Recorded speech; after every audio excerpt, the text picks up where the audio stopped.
Hello, friends. Let's talk about unilateral facial swellings with the help of a case study. So, let's start with this case. So, this was a healthy 2 months old full term infant that presented to the emergency department with a 4 day history of left sided facial swelling. So, he had a left sided facial swelling with increasing firmness. So, it was becoming more and more hard. So, you can see it on the picture over here. So, this is the swelling right here on the left side, left cheek. So the parents, they had been concerned because about a possible allergic reaction. They thought he might have an allergic reaction to his formula, and they had switched him to goat milk. So they just changed from formula to this is goat milk without any improvement. The patient then was seen by his pediatrician, who then recommended that he should go to the emergency department and get checked. So he has got no history of fever. He hasn't got any upper respiratory tract symptoms, but he hasn't got any decreased oral intake, and he didn't had any difficulty of breathing. So he seemed to be otherwise absolutely fine, except that this swelling which started 4 days ago, was gradually increasing in size, was becoming more and more firm. So the parents were very, concerned about this one. Now, an X-ray was done, and you can see the X-ray over here. If I just slightly magnify it,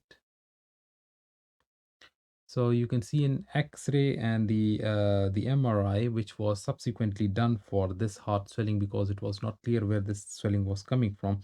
So here you can see this over here.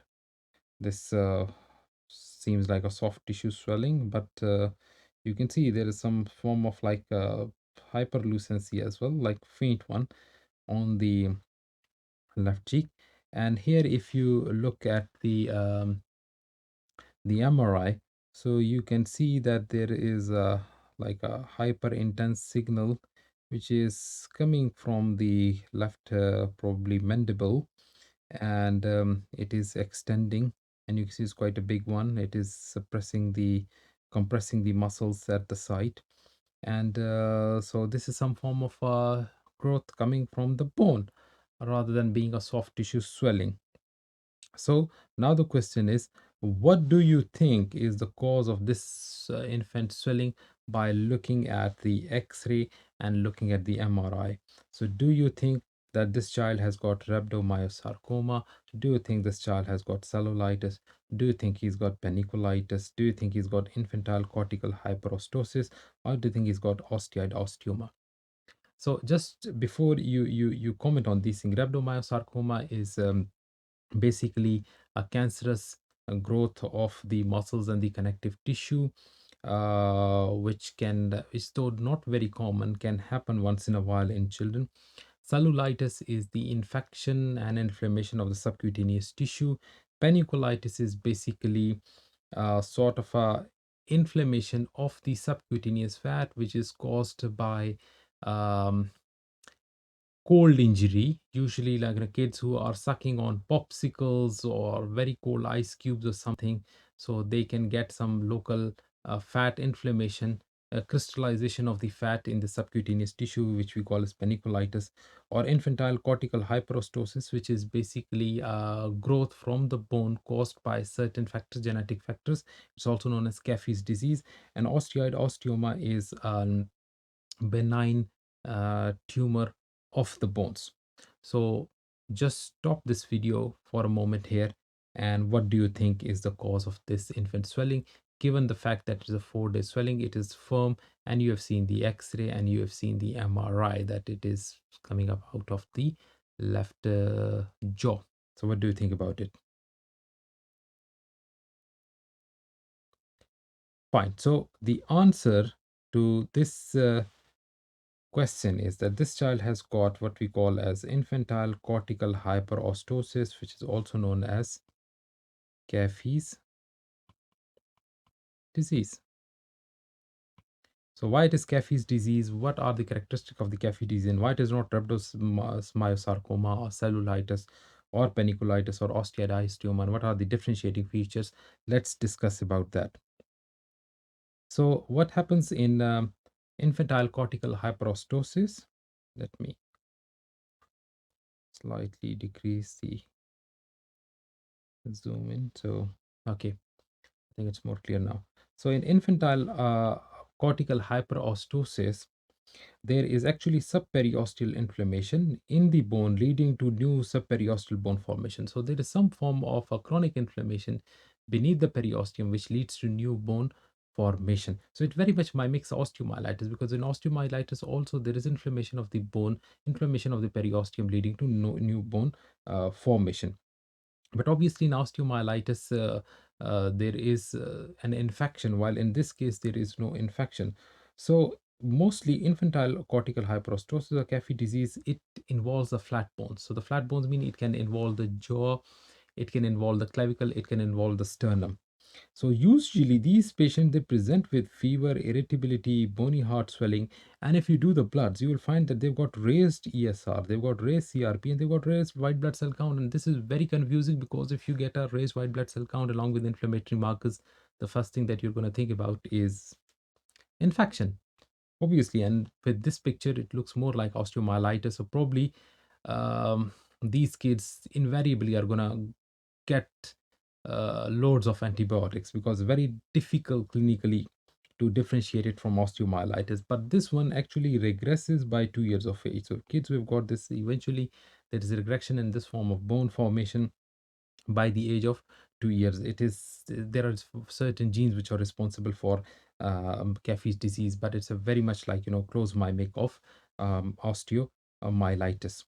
Then the other thing is cellulitis. Now, cellulitis is basically, it's a subcutaneous infection of the subcutaneous tissue, which can leads to inflammation, and the overlying skin becomes red, and it's very painful. It can be soft or firm, but remember, there's no bony hardness. So these swellings are quite firm. They could be very tender, but there is no like stony hard, sort of a texture to it, or stony hard feeling to it. So the other thing is that as far as the overlying redness, because it's infection inflammations, the overlying skin is quite red, but that red skin is very poorly demarcated. Obviously, it's infection, it's very painful, and it can be caused either by the streptococci or staphylococci, and it's treated with antibiotics. As far as paniculitis is concerned, it is caused by like cold injury. So usually popsicles, ice cubes, sucking on ice cubes or sucking on very cold food items can give them paniculitis.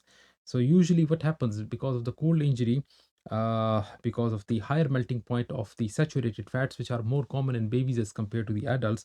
So there is crystallization of these saturated fats in the subcutaneous tissue, which leads to like firm nodules, firm red nodules in the skin.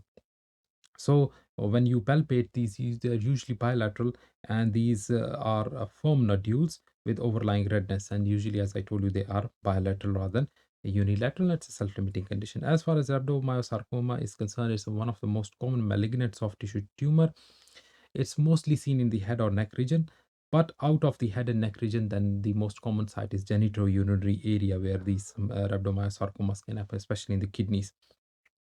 It is usually a painless growth which rapidly increases. It's a firm mass.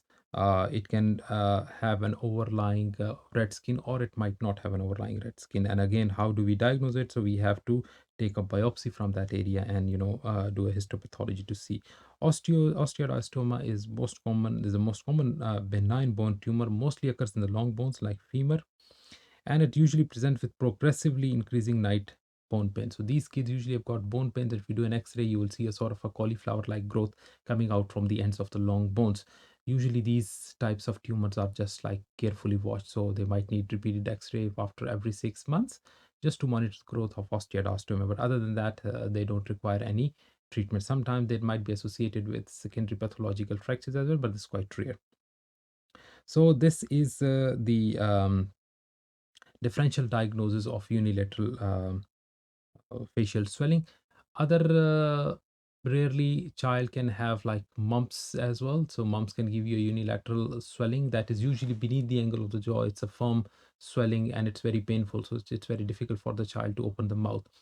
And another cause of unilateral facial swelling could be dental abscess as well. So dental problems, root canal infections leading to dental abscesses can give a very nasty pain in the jaw area, leading to swelling, unilateral facial swelling. And these are usually treated with antibiotics. So we have to give them some form of broad spectrum antibiotic as something which can also cover the anaerobes as well, because anaerobial infections, bacteria, fusobacterium, and other bacteria which is lying at the root of the teeth can are usually anaerobes as well. So this is usually a mixed infection. So a broad spectrum antibiotic like amoxicillin combined with metronidazole, which is very good for anaerobes, is usually given for dental abscesses. So these are some of the differential diagnoses of unilateral facial swelling in children. And this just helps you if you ever get a case child who is brought in with unilateral facial swelling. So again, it's very important that you examine them. You look for that swelling, whether it is painful or painless, whether it is firm or mobile, whether it's very hard like a bony hard swelling, or it's just firm, or is it fluctuant one, is it unilateral or bilateral, and whether it's associated with fever and other things. As I said, it might be very easy if a child has got an evidence of like a bad oral hygiene, the where you can think of a dental abscess or a dental root infection, or it could be very tricky, as in this case, where the reason was Caffey's disease and it very much mimics osteomyelitis. So this is how you have to do the differential diagnosis of unilateral facial swellings. So hopefully have you liked this video. If you haven't subscribed, subscribe to my channel, give me a thumbs up and share this video with your friends. Thank you very much. Have a good day and bye bye.